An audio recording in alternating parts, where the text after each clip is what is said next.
All right, what is going on, everybody? How you doing? Welcome to episode 979, Talking Buffalo, your weekday daily driver for Buffalo Sports Talk and more. My name is Patrick Moran. Thank you to everyone out there, as always, for listening, for watching, however you consume Talking Buffalo. I appreciate you very, very much. Also appreciate today's sponsor, Sunny Reds, 1531 Aber Road, Lackawanna, literally minutes away from Highmark Stadium. Some of the best wings, some of the best eats you're going to get anywhere in Western New York. I've been saying it now long before they were a sponsor of this show. To me, arguably the single most underrated place in all of Western New York to go to for wings and just for food in general. Sunny Reds. All right, so today's show, here's what we're going to do today, folks. I know for a lot of you, to some extent, me as well, still got a sour taste in our mouth when it comes to the Buffalo Bills. A very disappointing end to a great season, losing to the Chiefs in the AFC Championship game. Of course, the Chiefs go on to the Super Bowl. They'll be playing Philly this week, this Sunday. And from what I gather on social media, a lot of you folk out there are not going to be watching it. I get it. Again, a depressing end to a great season for the Buffalo Bills. And that's kind of what I want to do today with this episode is I want to focus exclusively on all the great things that the Buffalo Bills accomplished this season, both from a team perspective, in a few cases individually as well. There's not going to be any Debbie Downer going on with this episode. It's all positivity. We'll have in future episodes, talking about some of the things that went wrong and stuff like that. But for today, we're just going to lock in exclusively on all the great things that happened for the Buffalo Bills in this 2024 season. Before I get to that, I always have sports media folk on here. I like to cover the sports media whenever I get the opportunity. Got some news here on the Buffalo sports media front. You're a Buffalo sports fan, at least for people like myself anyway. Not great news. Lindsay Mopert, who's been at WGRZ Channel 2 for the last 2 years, announced on Monday that she's going to be leaving the station. She's been at Channel 2 for a little over 2 years now. The only info out there publicly is that she will be returning home to be closer to her family, which is from the Philly area. Lindsay joined Channel 2 just 6 months after graduating college. She went to Temple, and man, oh man, what a great impact. If you are somebody who still watches local sports on TV, Lindsay did an outstanding job. She is exceptionally talented, and I really mean that. Very talented, charismatic, personality, beyond her years, beyond her experience. You would never know that she pretty much just got into this business a little more than 2 years ago. You watch her on Channel 2, and it feels like she's been doing this for a very, very long time. So extremely talented, like I said, charismatic, great personality, obviously a beautiful young woman as well. Had her on the show last year. In fact, last May, had her on for a full hour. We talked about her life, her career, and I'll tell you, I remember discussing it then with other people in the media, some friends and stuff like that too, in the business. Coming away from that conversation, I'm like, I like her a lot, and I think she's destined for bigger things. And that is no disrespect intended for the Buffalo sports market whatsoever. But it's pretty obvious now that this market for young people who come in anyway kind of becomes like a stepping stone to something bigger. We saw it with Channel 7 last year. Brianna Aldridge went from Channel 7 in Buffalo. Now she's at an affiliate in Dallas. Lindsay won't be the last either. So anyway, it was great having her on the show. If you want to go back and listen to that conversation and get to know her, I had a lot of fun with that. And like I said, I just came away super, super impressed. So go check that out. But regardless, best of luck to her. And I look very much forward to following her journey, her career, seeing how it goes. I will certainly be following. So best of luck, Lindsay Mopert.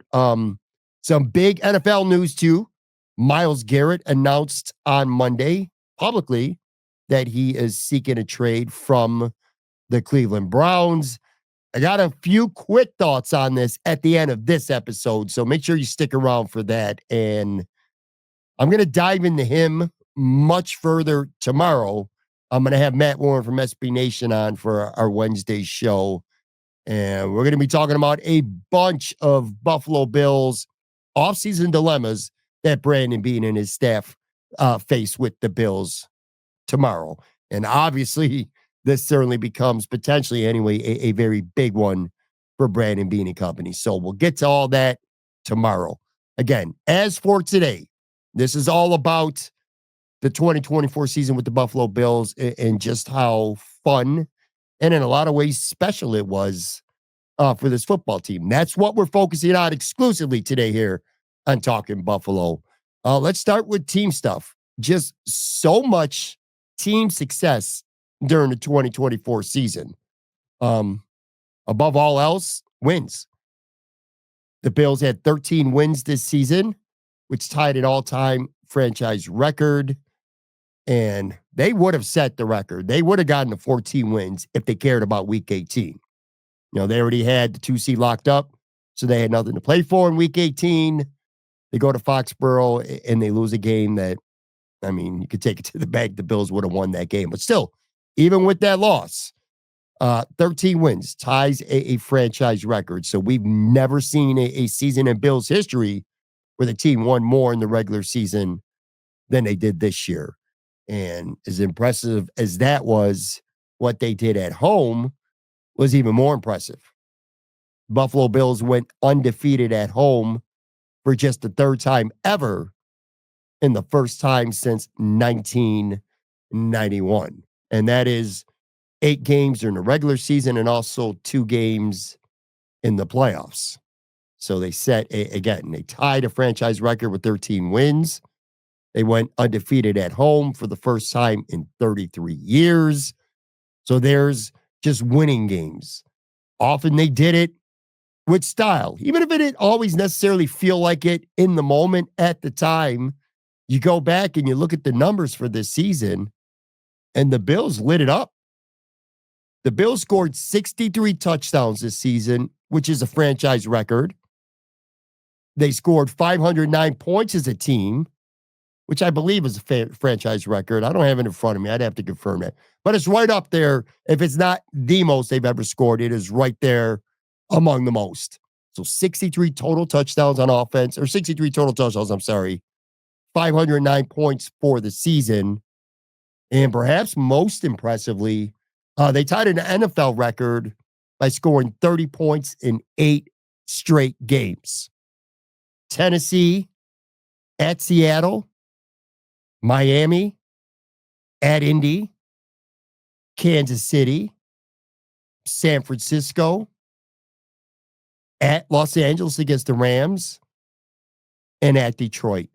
8 consecutive games with at least 30 points. Ironically, that streak ended at home after they beat Detroit by barely hanging on to beat the New England Patriots at Highmark Stadium. That game was just 24-21. But anyway, 8 consecutive games with at least 30 points. And they also had 30 points or more week 1 against Arizona, week 2 at Miami, week 3 on Monday Night Football at home against the Jacksonville Jaguars. And then near the end of the season, they dropped a 40-burger on the New York Jets. So add it all up, 12 times in 17 opportunities this year. Again, 16 when they actually cared about the game, the result. The Bills scored 30 or more points. You do the percentage here, 12 out of 16. 75% of the time the Bills took the field in a game that mattered to them, they dropped at least 30 points. And, you talk about a lot of these numbers that I'm throwing at you right now, and it's even more impressive when you go back to the spring and in the summer.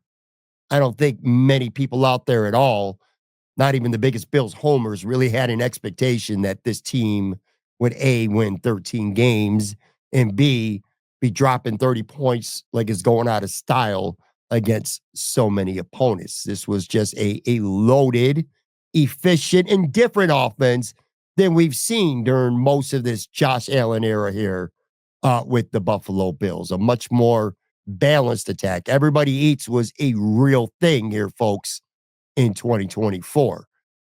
This is in part a Josh Allen stat, and also I would say this is very much an offensive line stat as well. Josh Allen got dropped for a sack just 14 times this season.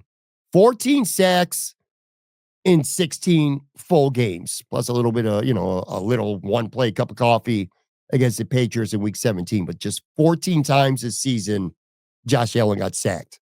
10 less than he had in 2023, which was very impressive as well. He had 24 sacks against him in 2023. So this offensive line was even better this season, and Josh Allen was even better at eluding sacks than he's ever been at any point of his career. And the whole, again, everyone eats mantra, 30 rushing touchdowns, 30 passing touchdowns for the Buffalo Bills this year. An NFL record. You want to talk about balance? There you go. At least 30 rushing and at least 30 passing touchdowns this season. Literally setting an NFL record. I mean, that is insanely impressive. The Bills blew teams out.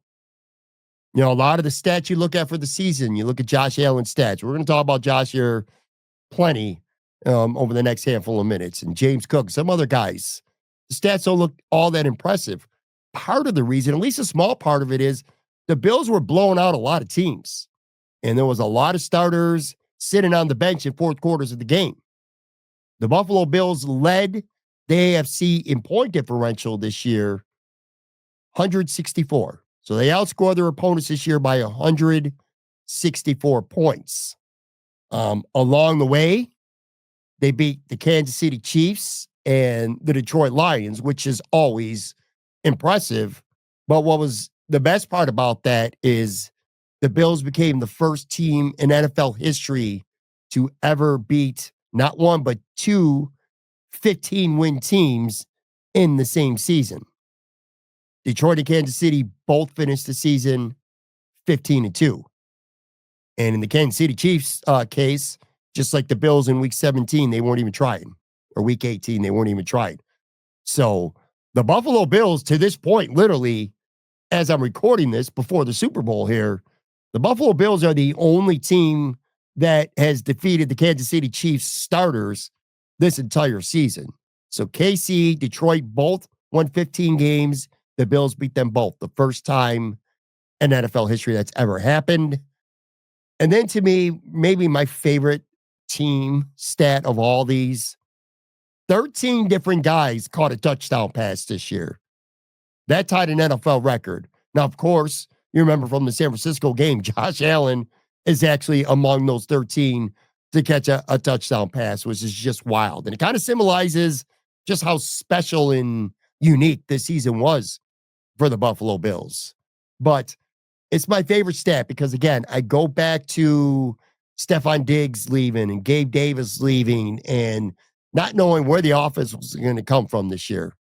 And to see 13 different guys catch a touchdown is just wild to me. And they had that with a couple weeks to spare. I mean, there were a lot of people, including myself, that was rooting for Alec Anderson to score a touchdown at the end of the year. Didn't happen. Or Reggie Gilliam. Reggie Gilliam was the other one, too, where it's like, come on, get Reggie. In fact, in the New England game, they did look for him once or twice to try to get him. That they were cognizant of that record for sure. Didn't set it, but they did tie it. So, again, 13 catches or 13 touchdowns by 13 different guys, tied an NFL record this season. I'm going to take a real quick break, come back on the other side, and we're going to get into some specific Josh Allen.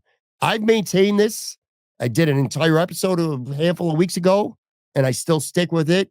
I no longer think Josh Allen is going to win MVP. Pretty confident that's going to go to Lamar Jackson now. But I maintain that Josh Allen deserves NFL MVP, and that if I had a ballot, and I'm sure a lot of people out there would say I'm being biased and not being objective, I personally don't agree with that. if I had a ballot, Josh Allen would get my vote for sure. Anyway, quick break, come back on the other side. We're going to talk about what Josh Allen did this year that was really special. And then we'll also finish up by some other individual, players and performances and other team aspects as well. So we'll be right back.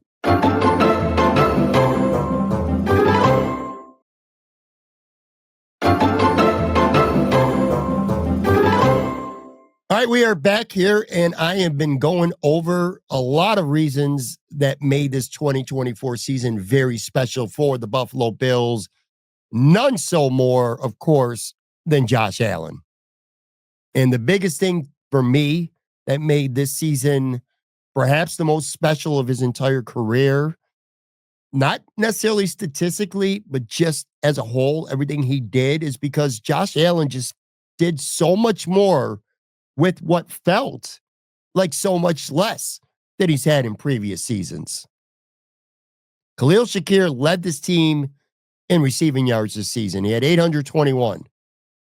No one else came even close to that. I think 556 yards. Keon Coleman, second most on the team. So you're talking like 275 yards more than anyone else. And he barely had 800 yards, Khalil Shakir. So, I mean, again, this everybody eats thing was a legitimate, true thing this season. There was no alpha in that locker room. There was no alpha on the football field in terms of pass catchers. A big, big departure, of course, from the Stephon Diggs years. So, again, Khalil Shakir leads the team, but he only has 821 yards. The second round rookie pick, the first overall pick for the Bills, Keon Coleman, he missed a full month. He got hurt in the Miami game. Old Buffalo Bill teammate Jordan Poyer. Well, they didn't play together, but former Buffalo Bill Jordan Poyer, inadvertently, I don't think it was on purpose, but he injured Keon Coleman, broke his wrist, and he missed a month. And he wasn't the same player, Keon, when he came back. Brandon Beane and Sean McDermott both alluded to that last week during their season-ending press conferences. Just 29 catches this season for Keon in his first year. 556 yards, 4 touchdowns. None of that really sticks out, although I will say 19.2 yards per catch. Pretty insane for the rookie. You can certainly see the ceiling potential with Keon Coleman, but I don't think he even approached what that could be this year. So you didn't get all that much from your first overall pick rookie receiver. You go back a year before that, and last year, 2023's first round pick, Dalton Kincaid, in a lot of ways was even less effective. And he also missed a full month because of a knee injury. Kincaid finished the year with just 44 catches for 448 yards and 2 touchdowns. A very statistical, disappointing season for Dalton Kincaid and a very disappointing season for him, period. And that stretched all the way through the regular season and unfortunately ends in the playoffs and, of course, the AFC championship game. The Bills did trade for Amari Cooper, but he doesn't come to week 7. And he had just 20 catches in 8 games, 297 yards for the season. And 95 of that came in one game out in LA against the Rams. And look, I'm talking about Cooper right now and just him not making a huge impact in the passing game and Kincaid being a disappointment and Shakir leading the team, but not even having 825 yards receiving and Keon Coleman, you wanted more from him his rookie year. It felt like he was, trending towards that until he got hurt. This is not meant to throw shade at any of these players. This is just saying that Josh really did more with less, kind of going back to that MVP thing when it's like, well, Lamar Jackson's numbers were superior, but Lamar Jackson had a lot more talent on offense and a lot more help between Derrick Henry and Zay Flowers and Mark Andrews, Isaiah Likely, just a lot of talent on that Ravens offense. Josh just felt to me like he did more than less. I could keep going too. The biggest on paper move that the Bills made during the offseason was signing unrestricted free agent Curtis Samuel. Gave him like $8 million a year. And Curtis Samuel, a lot of factors, including an injury. Curtis Samuel was borderline useless for a big chunk of the season. Now, he came on late and started to make some plays. And you could see by the end why why Brandon Beane wanted him and the type of impact he's capable of having on this team. But for a lot of the season, Curtis Samuel was like quite literally irrelevant. Again, borderline useless to this team. The team leader in touchdown receptions this season was Mac Hollins. Mac Hollins had 5 touchdowns. That led the team all season long. So you got, again, a guy like Shakir who's going to gobble up a gazillion targets. Dalton Kincaid, the athletic weapon, the matchup nightmare. Keon Coleman, the big guy, could go up and get it. Curtis Samuel, your speedy utility kind of receiver. You go and you trade for Amari Cooper, and at the end of the day, it's Mac Hollins who leads the team in touchdown receptions with 5. And, it was about balance, rushing the ball, but, James Cook didn't get to 1,000 yards until the last game of the season. Like, he had to start and play against the Patriots a little bit until he got his, I think it was like 19 yards or something like that to get to 1,000. So, it just statistically, it just Josh Allen didn't have a ton around him. The Bills didn't have back 4 of their 5 top pass catchers from 2023, including the guy, of course, is Stephon Diggs, who set pretty much every single individual wide receiver franchise record over the course of his 4 years. He had 100 catches at least in all 4 of those years. And you go back to a time in the summer, going in the, mini camp, OTAs before that, mini camp, even in the training camp, where it felt like the success of the Bills offense was going to largely depend on if they caught lightning in a bottle with Chase Claypool or, an MVS. Fortunately, none of that ended up mattering. But to me, that just tells you what a special year it was for Josh Allen. To even be talking about him in the context of winning MVP, to be able to talk about a quarterback who played all 17 games, a quarterback who led his team to 13 wins, a quarterback who led his team to the number 2 seed yet again in the AFC, to do it with, on paper anyway, a lot less than he's had in previous years, just really speaks to me about how special his season was. And he had a lot of signature moments, and that MVP stretch, that 4-game stretch where I feel, and I still feel right now at this moment, that Josh Allen deserves MVP. That 4-game stretch, it was just wild. It was so fun to see. MVPs, guys who win that award, they have their best games, and it seems like they have their biggest moments on the biggest stages. And for me, that was Josh Allen pretty much all season long. Like I said earlier, they're the only team to beat Kansas City this year, at least before week 18.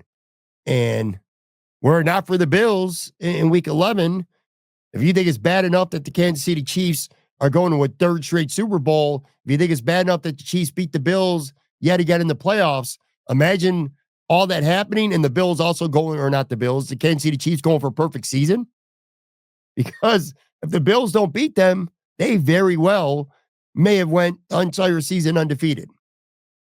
But the Bills beat the Chiefs in that game with the world watching. And to me, the player of the year, the literal play of the year, that 4th and 2 for the 26-yard line, you go for the touchdown, or the first down anyway, I should say, instead of a field goal. You don't want to give Pat Mahomes a chance to beat you because you know damn well he will.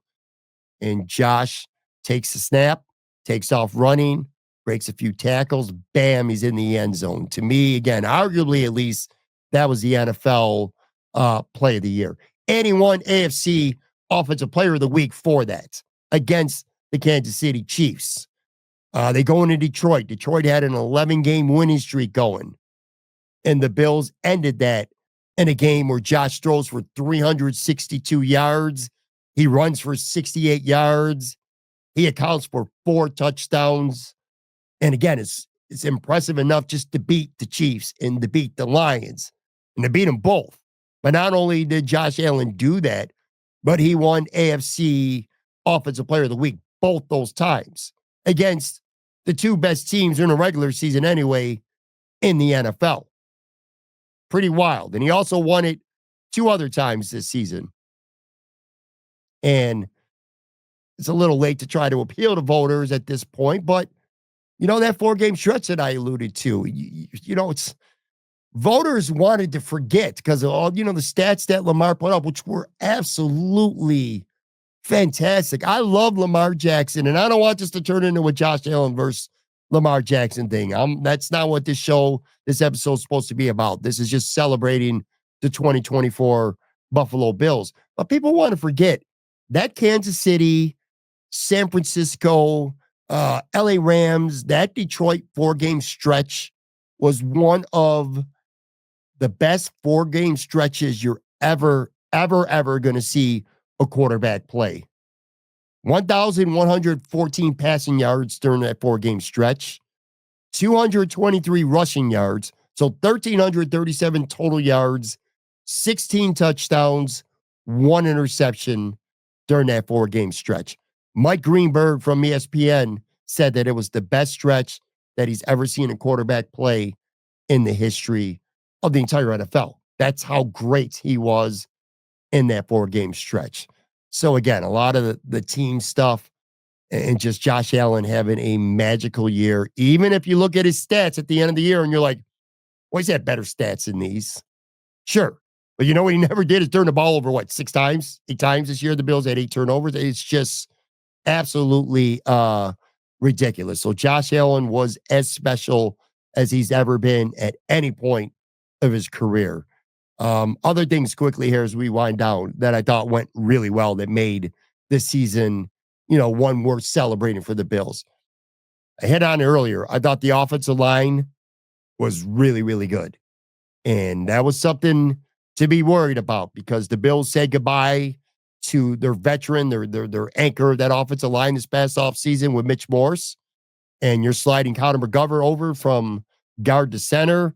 You're re-signing Damon Edwards, who was a backup in 2023. He was the 6th offensive lineman, and you essentially handed him the starting spot. There was a lot of feeling that the Bills' offensive line potentially, plus you traded away Ryan Bates, a key backup. So, there was a lot of concern that maybe the Bills' offensive line would take a step back. Absolutely not. This offensive line was a straight up asset on this football team, and they look good going forward as well. Both offensive tackles, Deion Dawkins and Spencer Brown, got extensions. And I'll tell you right now, that extension that Spencer Brown signed during the season last year, that's going to look like a bargain. Because had he hit the market, he's probably getting $25 million a year right now. Somebody would have gave him that kind of money in the open market. Although the Bills would have franchise tagged him. I don't think it would have gotten into that. But hypothetically, let's say it could have. And they got him for about $6 million per year cheaper. So everybody on this offensive line is under contract for next year. So everybody will be expected back. So if you're looking for things to be optimistic about, and there's going to be a lot of them going into next season, don't sleep on that. The offensive line is very important, and don't sleep on the fact that that entire unit is going to be back. James Cook completely took his game to another level. And again, it's almost kind of weird to say that because statistically, he had more rushing yards in 2023. But who gives a shit? He was, I thought, phenomenal this season. 1,009 rushing yards, 258 receiving yards. But the impressive thing was the end zone. 16 rushing touchdowns, which tied O.J. Simpson's franchise record for rushing touchdowns in a season. 16 times James Cook ran the ball for a touchdown. He also added 2 through the air. So 18 total touchdowns this year for James Cook, which is funny. You think 16 rushing touchdowns this year. 2023, James Cook had 2 rushing touchdowns. But beyond the stats, beyond finding the end zone, it was just a different James Cook this year. A more decisive, a guy who ran the ball with more conviction. His vision was as good as ever, patience, but he also would take what the defense gave him. A lot of times you talk about Josh Allen checking the ball down, taking what the defense gives you. There are a lot of times in the past where James Cook might be too quick to try to bounce it to the outside, and instead of taking 4 or 5 yard gain, he would only get a 1 yard gain or maybe even lose yardage. That wasn't happening this year. When he saw a hole, when he saw the opportunity, he took it. And he still had that big play ability. Saw it against Miami, saw it a couple other times this season where he bounced one outside, bam, he's gone. Either a touchdown or a very big play. It's funny because James Cook, which is, by the way, one of the things we'll talk about with Matt Warren tomorrow during offseason dilemmas, but I feel like James Cook went from being somebody that, okay, maybe you'll give him a second contract. Running backs don't really get second contracts. You don't want to pay the running back too much money, blah, blah, blah, blah. I think you can make an argument that with the way James Cook played this year, he might have put himself right at the very top or near the very top of guys that you're looking for Brandon Beane to extend this year. I thought James Cook was absolutely special this season. I'd even go as far as to say, after Josh Allen, he's probably was the 2024 Bills MVP. So you got that. And then you got the expectations going in. Look, off season, don't forget, man, this team, so many significant subtractions. And in hindsight, they all feel like the right move now. You cut Jordan Poyer. You save like, I don't know, was it $5.7 million or something like that? But you cut Jordan Poyer. You don't re-sign Micah Hyde. I know he came back at the end of the year on the practice squad, but he didn't play snaps. So you say goodbye to Poyer and Hyde. Your all-time great safety tandem. You cut Trey White. You cut Mitch Morse. You let Gabe Davis walk in free agency. You let Leonard Floyd walk in free agency. You trade Ryan Bates, who, again, was a versatile backup offensive lineman with a lot of ability. You trade him. Of course, the big one, you trade Stephon Diggs. All those moves, at the time, you add them all up, and it's like, it's going to be a long year for the Bills. All that leadership, these are big-name players. All that leadership is gone. In a lot of cases, a lot of productivity, too. It's not like these guys were scrubs. Maybe their best football, it was behind them, but they could still play. But you lose that chemistry, you lose that leadership, you lose that veteran, those voices in that locker room, and there was a lot of reason for concern. And credit Brandon Beane and his staff, because almost all those moves, all those in-house decisions that they made, pretty much all worked out. I would say the only mistake that was made during the offseason, which was only a mistake because we saw what they could do with other teams. For whatever reason, and I'll never know why, but Poona Ford signed with the Bills last summer and was an absolute non-factor. The Bills, it felt like they couldn't be lower on this guy. I didn't even know what he was doing on the roster. He barely got any opportunity. And he goes to the Chargers this year, and he's a beast. Poona Ford was a beast.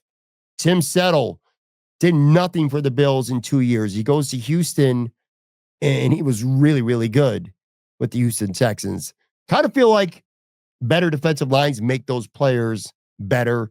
But anyway, Poona Ford, Tim Settle, if you bring them back, I don't know if they do anything with this team, but they go out and they find other opportunities, and they really succeeded. But you take that away, and I thought it was a really good offseason, despite not feeling that way maybe in the springtime or in the summer last year. Like I said, Brandon Beane, very smart, especially with all of his in-house evaluations.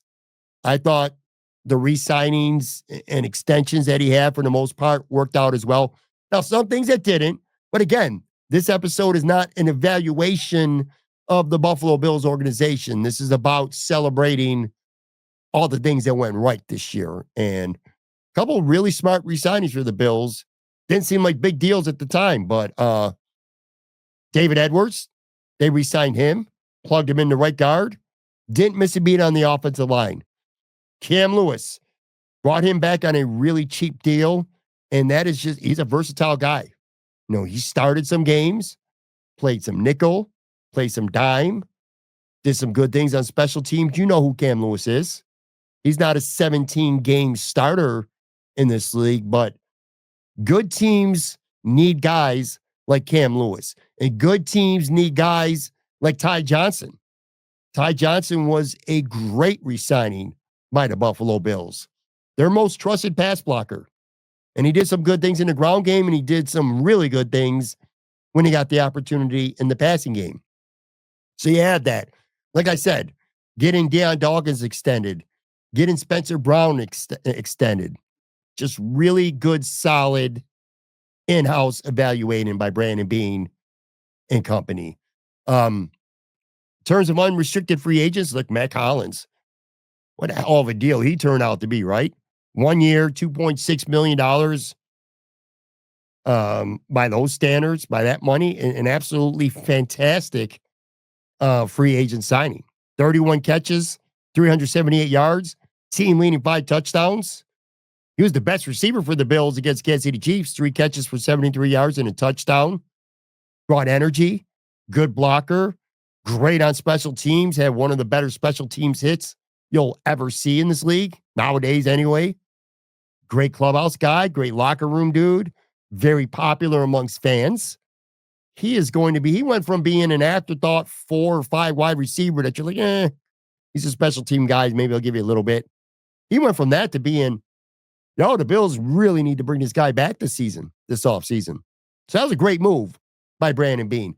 And then the last thing I would say about this season, this team, kudos to Beane and McDermott, whoever, for not completely giving up on Tyler Bass.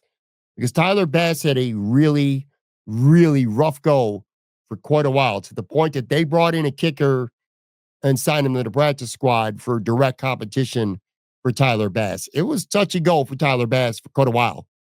And they could have cut him. They could have eaten $7 million in dead cap. They don't trust him, and they could have moved on from him, but they didn't. And late in the season, he certainly got his shit together, and he was perfect in the playoffs. He did not miss a kick in 3 playoff games, including hitting 2 from at least 50 yards. So again, another great move by the organization, simply by standing by Tyler Bass and believing in him, when a lot of people, a lot of fans, a lot of media, a lot of content creators like myself didn't believe in him, but the Bills did. So kudos to them. So there you go, man. Like I said, a lot of reasons to celebrate this season for the Bills, even though the season obviously didn't end the way you want. In the moment, you're disappointed that they lost in the championship game. I still am. I'm sure a lot of you are as well. But if you kind of put things in perspective and you go back to before the season started, what this team gave you this year, a lot of fun to watch, a lot of joy, a lot of pride in covering this team and being a fan of this team and following this team. This was a great, great season. Quickly, and I'm going to get out of here. Myles Garrett. To me, it's a no-brainer. Okay, now moving past the whole, celebratory 2024 Bills here. When it comes to Myles Garrett, to me, this is a no-brainer. Like, Brandon Beane really needs to go balls to the wall to try and make this happen. He's probably, Myles Garrett, the best defensive player in the NFL. Like, he's right there. If he's not, he's right there with TJ Watt and with Chris Jones. A certified, bona fide game wrecker. And you pay whatever price needs to be paid to go get somebody like that. And look, Brandon Beane's early draft picks, if you're worried about first and second round picks, his early picks have been pretty spotty anyway recently. Between Kyle Elam, we're 2 years in. I have no idea what you got in Dalton Kincaid. Keon Coleman feels like he can go either way. I don't think it's any kind of lock that this guy's going to become a really good, consistent NFL receiver. And the biggest thing for me is this. You could talk about Sean McDermott choking. You could talk about Josh Allen coming out shaky and making some mistakes. You could talk about lots of factors with the Buffalo Bills. But for me, the biggest reason why the Bills cannot get over the Kansas City Chiefs, that hump in the playoffs, for me, is the defensive line for the Bills has absolutely, positively shit the bed against Kansas City in the playoffs every year. And that's especially true for the star players. Like this year, Greg Rizzo was a no-show. Groot was a no-show in this game, this AFC Championship game, just a couple weeks ago. Last year was Ed Oliver. Ed Oliver face-planted in Orchard Park against the Chiefs. 2021, It's literally everybody. Like nobody on the defensive line showed up. You need a guy who can make a couple big plays. Von Miller was signed to be that guy. And for whatever reason, I'm sure the injury has plenty to do with it. He never truly was, not in a big, critical, season defining moment. Somebody like Myles Garrett, you go get him, and he is. Giving away draft capital, you don't love to do that. Myles Garrett will cost a fortune. You're probably losing an opportunity to sign Groot, which, I'll talk about more on tomorrow's show, but I'm okay with that. I'm okay with that. I have a lot of pause, a lot of weariness right now about giving Greg Rizzo $25 million per season based on what I saw in Kansas City and Arrowhead against the Chiefs, because you're defined in those biggest games. That's where you're defined. Go give me a guy who's going to make a difference. Now, all that said, I'm still not convinced that the Browns are going to trade him anyway. Even though he wants to get traded, I'm not convinced. They publicly say they're not going to do it. And it's like, even if they do, like, I'd be willing to bet it's going to be to an NFC team, like maybe a team like Washington or Minnesota could step up. They're not going to trade him to anybody in the AFC North. That's a guarantee. So if you're a Bengals fan, you're a Ravens fan, you're a Steelers fan, don't even think about it. There's no way the Browns are doing that. And I can't see them trading just within the conference, whether it's Buffalo, God forbid, Kansas City, Chargers, somebody like that. I don't see it happening. He's just a generational guy who's still 29 years old and a lot of good football left. Do you want him being one of the reasons, if you're Cleveland, that you can't get over the hump yourself because your former guy, Myles Garrett, is killing you? Just don't see it happening. The Bills need an impact guy on this defensive line. And I'll be beating that drum like crazy for the next several weeks or however long it takes. Whether it's Myles Garrett, whether it's trading for Max Crosby. If you got to, settle a little bit, even if you go sign Khalil Mack in free agency, somebody like one of those guys, the Bills got to get that guy on this roster. I'm going to talk about this and a bunch of Bills offseason biggest dilemmas that are facing them tomorrow again with Matt Warren. But anyway, for this episode, it's going to do it. It's kind of fun, little therapeutic to be able to talk about so many of the good things that happen to the Buffalo Bills. And look, you could be disappointed with the team. I still am as well. But if you're going to gloss over or just ignore the fact that there were so many fun things, so many great things about this team this year, I just don't think you're trying hard enough to enjoy the Bills. Simple as that. But anyway, Bills offseason dilemmas coming up tomorrow with Matt Warren. Talk to you guys then.